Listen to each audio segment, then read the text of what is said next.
Chemical ഫാക്ടറിയിൽ നടന്ന പൊട്ടിത്തെറിയിൽ മരിച്ചവരുടെ എണ്ണം 13ആയി.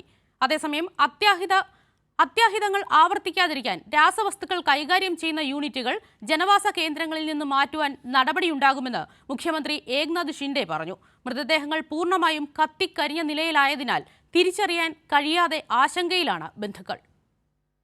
जो उसको रेड कैटेगरी कहा जाता है, ये सभी जो जितने यूनिट है उसको शिफ्ट करने का निर्णय लिया है और उनको ये भी मौका दिया है कि चेंज ऑफ यूज करो, इंजीनियरिंग करो, IT करो, कुछ भी करो.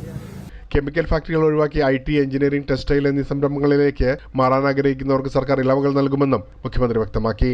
ഹൈഡ്രജൻ പെറോക്സൈഡ് രാസവസ്തു കാരണമാണ് ഫാക്ടറിയിൽ സ്ഫോടനമുണ്ടായതെന്നും റിയാക്ടറിനുള്ളിലെ താപനില ഉയർന്നതാണ് കാരണമെന്നും മുഖ്യമന്ത്രി പറഞ്ഞു.